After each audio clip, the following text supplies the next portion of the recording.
Hello विद्यार्थी मित्रों, ધોરણ 10 ની અંદર ત્રિકોણમિતિનો પરિચય જેની અંદર સ્વાધ્યાય 8.3 એનો ચોથા નંબરનો દાખલો જેની અંદર 10 સાબિતી હતી. આજે આપણે બીજા નંબરની સાબિતી જોઈશું. ચલો આવી જાઓ બોર્ડ પર. આપણે વાત કરતા હતા તેવી જ રીતના સૌપ્રથમ ડાબા બરાબર જબા સાબિત કરવા. તો સૌપ્રથમ આપણે ડાબાથી શરૂઆત કરશું. શું છે ડાબા? જોઈ ભાઈ ડાબા બરાબર cos a ના છેદમાં 1 plus sin a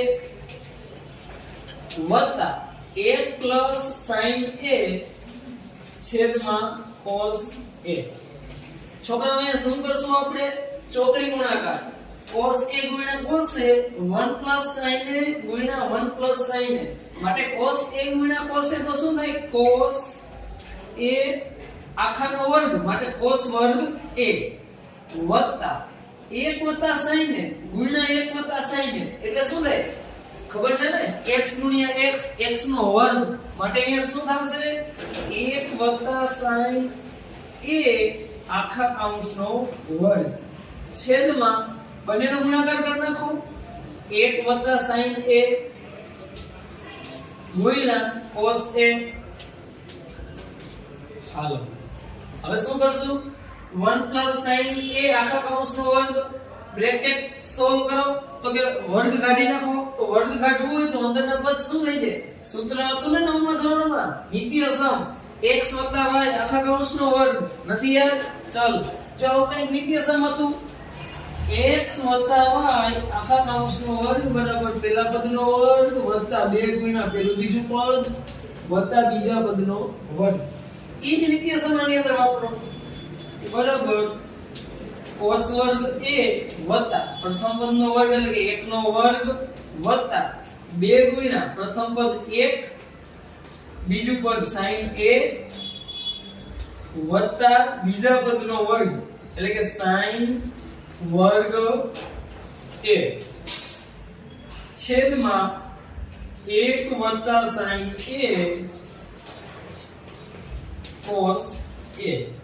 ચલો સાજરૂપ આપી દયો. 1 નો વર્ગ a 2 ગુણ્યા sin a એટલે 2 sin a. ચલો બરાબર. અને છોકરા જો sin વર્ગ a અને cos વર્ગ a બંને સરવાળામાં છે તો એનું પણ એક નિત્ય સમ હતું. sin વર્ગ a વત્તા cos વર્ગ a બરાબર 1.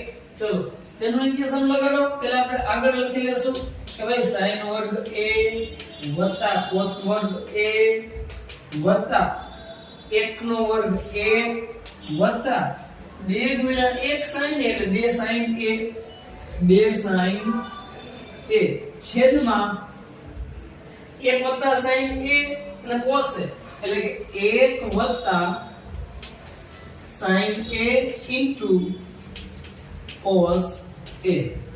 ચલો sin વર્ગ a વત્તા cos વર્ગ a એટલે કે બરાબર 1 વત્તા 1 વત્તા 2 sin a છેદમાં 1 વત્તા sin a ગુણ્યા cos a.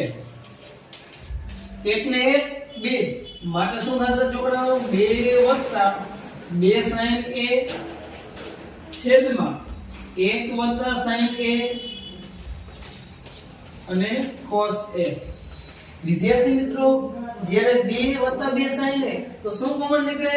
સમાન સંખ્યા સમાન નીકળે. બરાબર ને? કોમન નીકળે. સમાન સંખ્યા હોય ઈ કોમન નીકળે. શું સમાન છે? 2 ને કોમન કાઢો.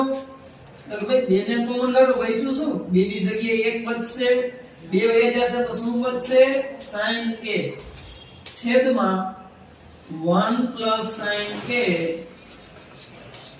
અને cos a. ચલો સમાન સમાન કેન્સલ તો શું આવ્યું? 2 ના છેદમાં cos a. યાદ કરો આગલા લેક્ચરમાં કીધું હતું કે cos a નું વ્યસ્ત શું થાય? sec a. માટે cos a છેદમાં છે તો એનું સૂત્ર આવું કંઈક હતું ને વિદ્યાર્થી મિત્રો કે 1 ના છેદમાં cos a બરાબર sec a. બરાબર ને? sec અને cos ઈ એકબીજાના વ્યસ્ત છે માટે જવાબ આવી ગયો 2 sec a બરાબર જવાબ. બસ આજે એટલું જ.